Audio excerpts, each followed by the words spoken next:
Խոսենք ԱՄՆ նոր նախագահի, տարածաշրջանային եւ աշխարհաքաղաքական հարցերի մասին։ Պարոն Գոզոյան, սկսենք գուցե ներքաղաքական իրավիճակը ինչպես է գնահատում, հետո զուգահեռ կանցնենք հաջորդ հարցերի։ Ներքաղաքական իրավիճակը Հայաստանում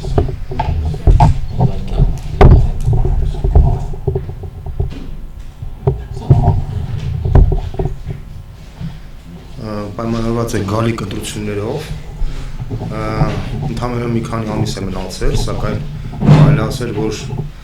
քաղաքական դաշտը այսպես էլ դեռ չի բյուրեղացել ամբողջովին, այդ հանգամանքը ըստ էության բոլորին անորոշության մեջ է դնում, որովհետև հասկանալի է, որ իշխանությունը հանդես է գալու իշխող կուսակցության միջոցով, այսինքն հավանաբար կլինի դաշինքի ճանապարհով, սակայն ինչպիսին կլինի ընդդիմադիր դաշտը, մինչ այսօր այս պայմանությամբ դեռ անորոշություն կա, որովհետև ըստ էության պրոցեսները ցույց չեն տալիս, թե ինչ բևեռ է ձևավորվելու կամ ինչպիսի բևեռներ են ձևավորելու։ Սա մտահոգիչ է, որովհետև ըստ էության շատ հավանական կարող է թվալ, որ հանրությունը ընտրությունների առաջ առջև կանգնած լինի փաստորեն ալտերնատիվի բացակայության պայմաններում, ինչը նույնիսկ ընդգրկնում շատ մտահոգիչ է։ Եթե ինչ-որ այլ հարցեր կան, կարող եք այս հարցերով ավելի շուտ մեծարել։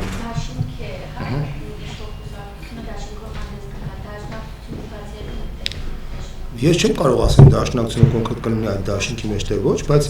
իմ տպավորությամբ անցած թիմ ընտրությունները ցույց տվեցին, որ իշխող կուսակցությունը ամաչելու է հանդես գալ հանրապետական կուսակցություն բրենդով եւ նրանք փորձելու են դաշինքով հանդես գալ, ինչը ցույց տվեց նույն Բալասանյան դաշինքի օրինակով, հա, այսինքն անունը կլինի այլ անուն եւ հանրապետական կուսակցությունը կլինի այդ բնականաբար դաշինքի առանցքը եւ կարծում եմ, որ հենց այդպես կլինի։ Ինչ վերաբերում է մյուս ուժերին, հա, ովքեր որ պետք է ալտերնատիվ այլընտրանք ներկայացնեն, մինչ այսօր դեռ պարզ չէ, թե որ ուժերը կարող են այդ դերակատարումը ունենալ։ Ես չեմ բացառում, որ լինեն մի քանի բևեռներ, չի բացառում, որ ինչ-որ պահի լինի, ասենք, միասնական բևեռ, բայց մինչ այսօր դա դեռ չի նշմարվում։ Ինչով է դա պայմանավորված, պարոն Գոզոյան, Սա պայմանավորված է նրանով, որ ցավոք սրտի Հայաստանում այսօր քաղաքական գործիչների վարկանիշը կտրուկ անկում է ապրել։ Վերջին տարիների ընթացքում հասարակության մեջ այն տրամադրվածությունը կա, որ քաղաքական այսպես ընդդիմություն կոչվածը փաստորեն վարկաբեկվել է, նրանք գնացել են պայմանավորություններ են ձեռք բերում իշխանությունների հետ, մամուլում անընդհատ դրա մասին խոսում են եւ ընդդիմադիր գործիչները հաճախ իր տեսակետները փոխում են իրենց սկզբունքային դիրքերից, ճաղճաղան ինչ-որ ելույթներ են ունենում ազգային ժողովում, բայց կուլիսներում այլ բաներ են պայմանավորվում, այդ ամենը մարդիկ տեսնում են եւ հասարակության մեջ կա խորը հիասթափություն դասական իմաստով քաղաքական գործիչների կան։ Դա ցավոք սրտի դա իրականություն է, որի պատճառով էլ ըստ էության Հայաստանում այսօր չկա այն ձողը, որի շուրջ կարող է կոնսոլիդացվել քաղաքական այն բևեռը, որը իրեն կարող է հայտ ներկայացնել որպես անդիմադիր, որպես ալտերնատիվ իշխանությանը։ Դրանով է պայմանավորված։ Ցավոք սրտի սա իրականություն է։ Հայաստանի առաջին անգամ է, որ Հայաստանը այսպիսի իրավիճակում է, որովհետև նախորդ բոլոր ընտրություններում իշխանությունը քիչ թե շատ ունեցել է այլընտրանք, բացի դրանից այսօրվա ընտրական համակարգը, ընտրական օրենսգիրքը այնպիսի բովանդակություններ իր մեջ պարունակում, որ փաստացի կարելի ասել մեծ տեղ է տալիս թաղային հեղինակություններին, ես նկատի ունեմ ռեյտինգային այդ ընտրահամակարգը, որը ներդրված է այս համակարգում, փաստացի կարելի ասել, որ բավականին զգալի դեր է տալու այն մարդկանց, ովքեր որ իրենց թաղերում, իրենց մարզերում ունեն մեծ հեղինակություն, բայց քաղաքական իմաստով որևէ քաղաքական արժեք չունեն։ Եվ այդ մարդիկ ունեն ռեսուրսներ, փող, եւ այդ փողը օգտագործելով նրանք փաստացի գնելու են մարդկանց ձայները, ինչպես որ գնում էին տրադիցիոն, ասենք, բոլոր թիմ ընտրությունների ժամանակ։ Ֆորմալ իմաստով սա կոչվում է համամասնական ընտրություններ, սակայն իրականում սա իր բովանդակությամբ մաքուր մեծամասնական ընտրություն է, եւ դասական քաղաքական գործիչները ըստ էության անելիք չունեն ապագա պարլամենտում։ Ես կարծում եմ, որ ապագա պարլամենտը իր կառուցվածքով եւ կազմով լինելու է ամենախայտառակը Հայաստանի պատմության ընթացքում, որովհետև քաղաքական բովանդակությունը փաստորեն գրեթե զուրկ է լինելու քաղաքական բովանդակությունից, սա ըստ էության իր լուրջ հետևանքներն է ունենալու ապագա Հայաստանի զարգացման վրա։ Իսկ այդ ամենից ելնելով Արցախյան հիմնախնդրի շուրջ ինչպես եք տեսնում արդեն զարգացումները։ Ես կարծում եմ, որ Արցախյան խնդրի շուրջ զարգացումները այսօր սառեցված են, գոնե այդպիսի բավարարություն կա, ապրիլյան հայտնի պատերազմից հետո միջազգային հանրությունը խիստ մտահոգվեց, որ այդ կոնֆլիկտը չտաքանա, եւ կարողացան մի քանի հանդիպումների արդյունքում այդ կոնֆլիկտը ինչ որ իմաստով բնականon հունի մեջ գցել, սակայն հետագայում այդ բանակցությունները կարծես թե սառեցվեցին եւ այս պայծրությամբ գոնե իմ տպավորությունը այնպիսին է, որ կոնֆլիկտը մոտավորապես այն իրավիճակի մեջ է, ինչպես որ կարող ասենք օրինակ 1 տարի առաջ, այսինքն ասել որ մեծ սպասում կա Արցախյան խնդրի շուրջ ինչ որ լուսման ինչ-որ նոր զարգացում, ես այդպիսի նոր զարգացում չեմ տեսնում։ Առնվազն մինչև ընտրությունները դա չեմ տեսնում, իսկ ընտրություններից հետո թե ինչ կերևա, այս ժամանակ արդեն մենք խոսենք, որովհետև գոնե հասարակության համար տեսանելի չեն, թե ինչ process-ներ կարող են լինել ընտրություններից հետո։ Բայց Ալիևը հայտարարություններ էր տարածել ու հայկական կողմից զգուշացնում էր, որ ապրիլյան սցենարի եթե չեն ուզում կրկնել, էլեկտրիկի օրինակով թող հանձնեն դա ինձ տարածել։ Գիտեք, ես sense ասեմ, Ալիևը մեծ սպասումներ ուներ, որ այս ապրիլյան պատերազմը կարողանա կապիտալիզացնել եւ կարողանա զիջումներ կորզել հայկական կողմից։ Եվ այդպիսի գոնե տպավորություն կար, երբ որ հանդիպում եղավ Սանտ Պետերբուրգում, երբ որ ըստ էության Ալիևը գրեթե չէր թաքցնում, որ Պուտինի հետ ունեն արդեն համաձայնություն, որ Հայաստանը հայկական կողմը պետք է գնա զիջումների։ Հայաստանում դիվանագիտական կորպուսի հետ շփումները նույնպես այդպիսի միտումներ ցույց տալիս, որ փաստացի խնդիրը դրված ինչ որ մի զիջումային փոխզիջումային տարբերակ, որտեղ ինչ որ մի կարգավիճակի դիմաց հայկական կողմը պետք է հանձնի ինչ որ տարածքներ։ Սակայն դրանք մնացին խոսակցություններ որպես հայտնի ՊՊՑ գունդի պատմությունից հետո։ Իմ տպավորությամբ հայաստանյան իշխանությունները զգացին, որ ՊՊՑ գունդի պատմությունից հետո խիստ վտանգավոր կլինի հանրության կրքերը գրգռել, հա, մարդիկ ուղղակի զգուշացան, վախեցան եւ փաստացի կարելի ասել այդ խոսակցությունը մարեց։ Եվ քանի որ մարեց եւ քանի որ միջազգային հանրությունն այլ խնդիրներով է զբաղված այսօր, հիմնականում դա Սիրիա եւ Իրաքի խնդիրներն են։ Դուք գիտեք, որ մեծ փոփոխություններ են կատարվում նաեւ Եվրոպայում եւ նաեւ այս վերջին ժամանակներս նաեւ Միացյալ Նահանգներում եւ միջազգային հանրությունը ըստ էության ժամանակ չունի զբաղվել լուրջ Ղարաբաղյան խնդրով եւ հատկապես հայտնի քերի հայտնի հայտարարությունից հետո որ ըստ էության կոնֆլիկտը գրեթե սառեցված է, որտեղ կողմերը չունեն քաղաքական կամք զգնալու փոխզիջումների, դա բնականաբար խիստ դժգոհություն է առաջացրել Ալիևի մոտ եւ այսօր Ալիևը փորձելու է որոշակի ֆորս մաժորային քայլերով նորից տաքացնել իրավիճակը, որպեսզի հանրության ուշադրության կենտրոնում նորից հայտնվի այս տարածաշրջանը։ Ես այդպիսի միտում տեսնում եմ,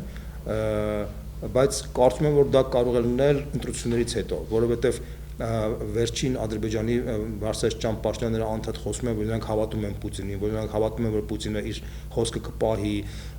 այնպիսի տպավորություն կա, որ ինչ որ պայմանավորություն կա Պուտինի հետ, որի մասին մենք չգիտենք, ճիշտ ասած, բայց ես չեմ ուզում պնդեմ, որ դա համապատասխանում է ճշմարտությանը, եւ որ ըստ էության նրանք ունեն որոշակի deadline, եւ որ այդ deadline-ից հետո արդեն իրենք սկսեն գործողություններ։ Իմ տպավորությամբ այդ deadline-ը Հայաստանում ընտրությունից հետո է լինելու։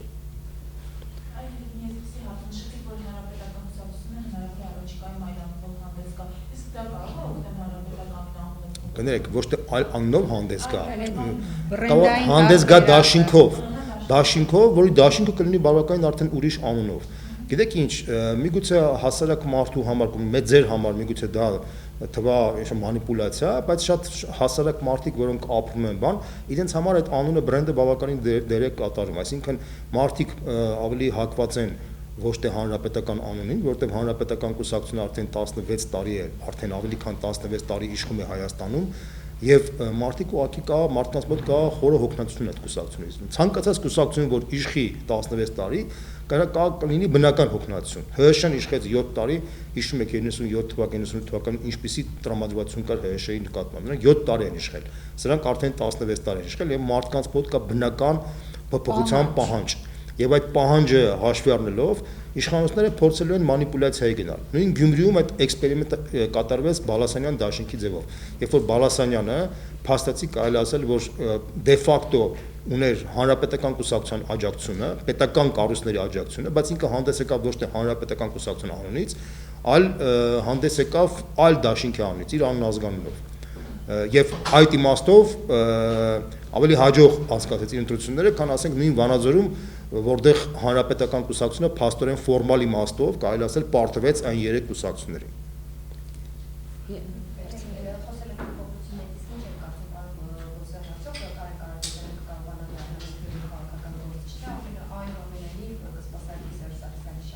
Գիտեք, ես այդ հարցի պատասխանը չունեմ,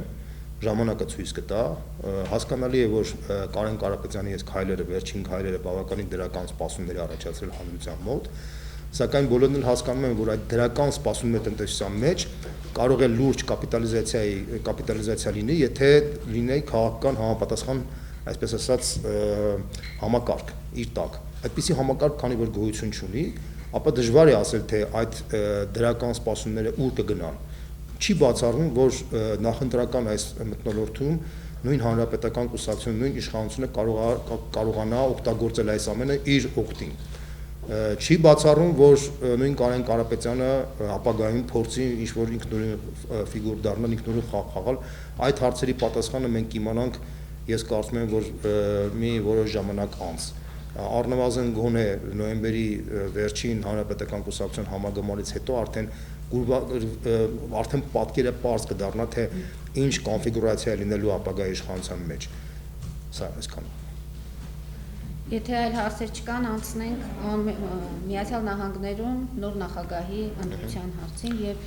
ինչ ակնկալիքներ ունենք, ինչ կփոխվի մեր տարածաշրջանում եւ ընդհանրապես աշխարհում։ Ես գիտեք, ուրեմն նախագահական ընտրությունները դա շարքային ընտրություններ չէին, որովհետեւ երկրորդ համաշխարհային պատերազմից հետո առաջին անգամ Միացյալ Նահանգներում նախագահ ընտրվում է մի մարդ, որը իր արժի համակարգային դաշտում էապես տարբերվում է այն establishment-ից, որը կա այսօրվա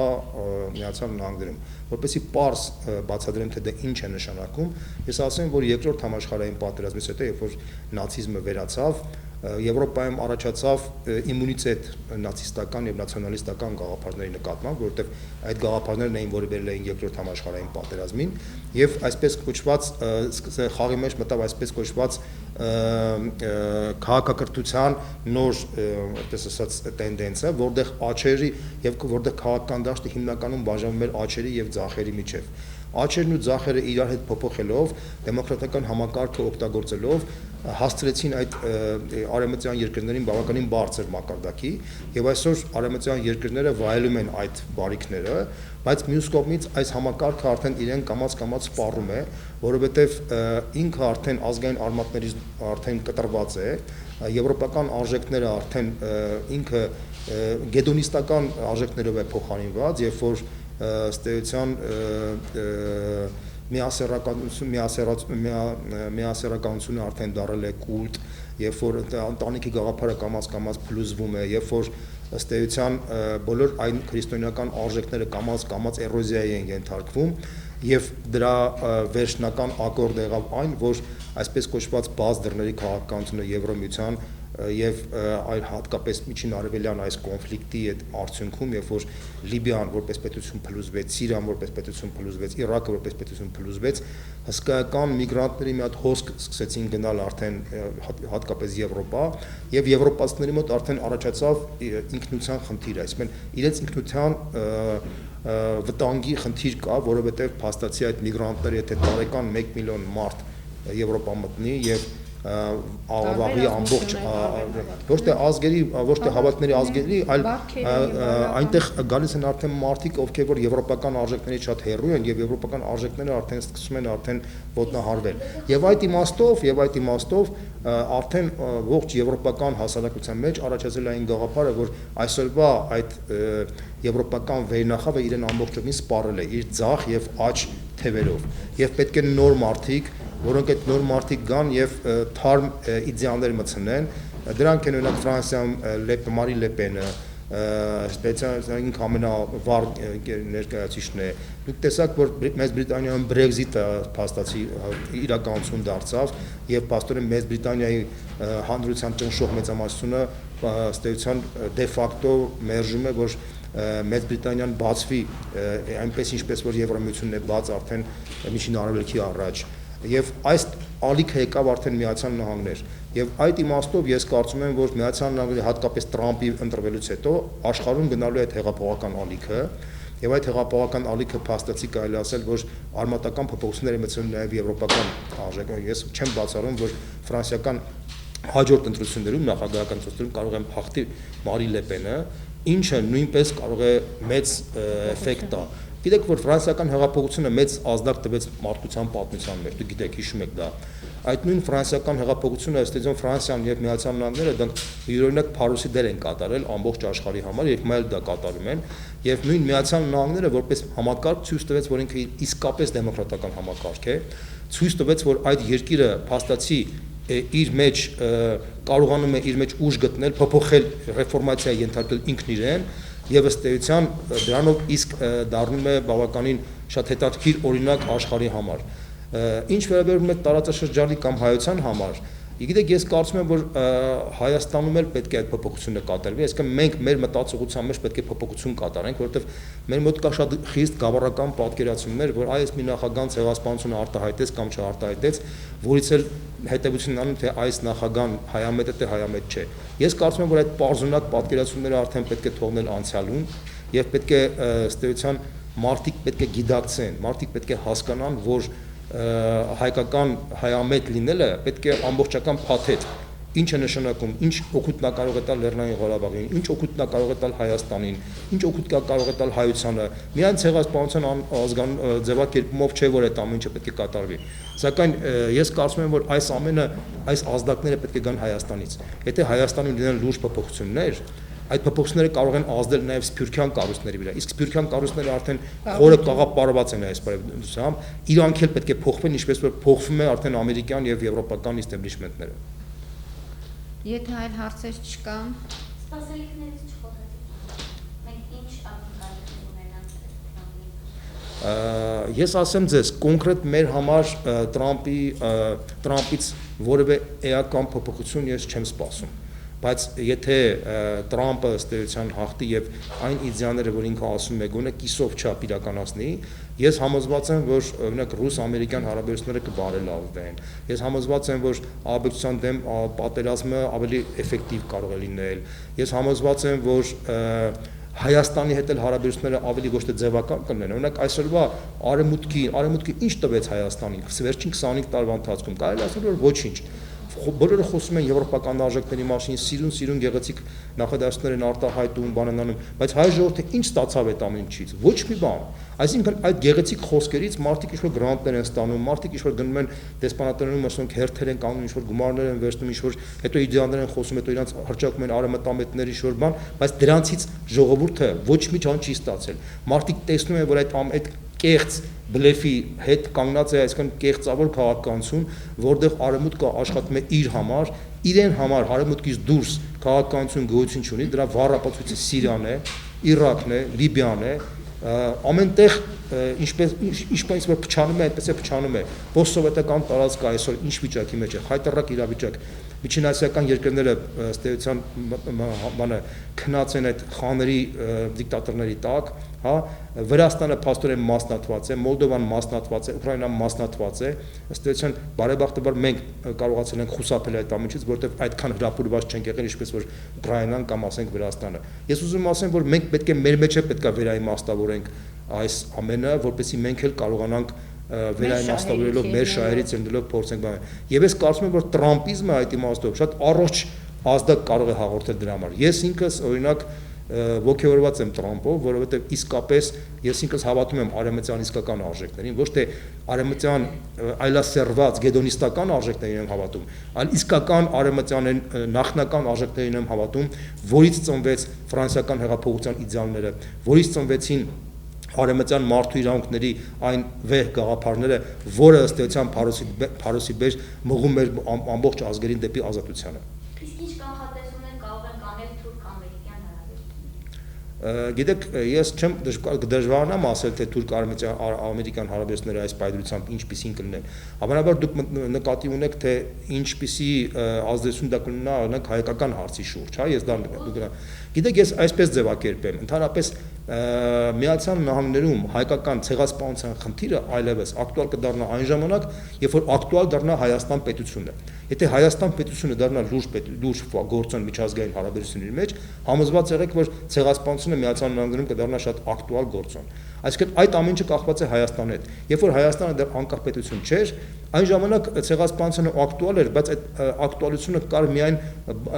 բարոյականության դաշտում։ Այսինքն բարոյականության տիրույթում էր եւ Թուրքիայի համար էլ դա վտանգ էր զուտ բարոյականության տիրույթում, որտեղ չկար Հայաստան։ Մինչդեռ երբ որ արդեն անկախ հայկական պետականությունը ձևավորվեց, այդ ժամանակ հա արդեն Միացյալ Նահանգներում ցեղասպանության խնդիրը արդեն դիտարկվում էին որպես թուրք-ամերիկյան եւ ամերիկա-հայկական հարաբերությունների պրիզմայով։ Եվ նրանք տեսնում են, թե ինչ հակակշիռ ունի հայ-ամերիկյան հարաբերությունները եւ թուրք-ամերիկյան հարաբերությունները։ Եվ կամաց-կամաց նրանք տեսնելով, որ հայկական պետության գործոնը կամաց-կամաց թուլացավ, նրանց մոտ էլ այդ գործոնը թուլացավ։ Դա շատ տրամաբանական է եւ սпасել, որ մենք այսպիսի խղճուկ վիճակով սпасենք, որ ինչ-որ բարի քերի կգա, այդ բարի քերին նորից մեզ մի հատ նվեր կտա, ես կարծում եմ, որ դա մտածողության իմաստով նաև ինվալիդի մտածողություն է։ Ես անկեղծ եմ ասում։ Այսինքն մենք պետք է առողջ պատկերացումներով առաջ գնանք։ Մենք պետք է մեր համար առողջ չափորոշիչներով շարժվենք։ Սա է խնդիրը։ Լավ, եթե այլևս հարցեր չկան, պարոն Բոժյան, շնորհակալություն ենք հայտնում ձեզ մեզ հյուրընկալելու համար, բոլոր հարցերին կարծես թե դուք մանրակրկիտ պատասխանեցիք եւ հարկ լինելու դեպքում ցանկություն ունենալու մենք կարող ենք եւս կրկին հանդիպել։ Շնորհակալ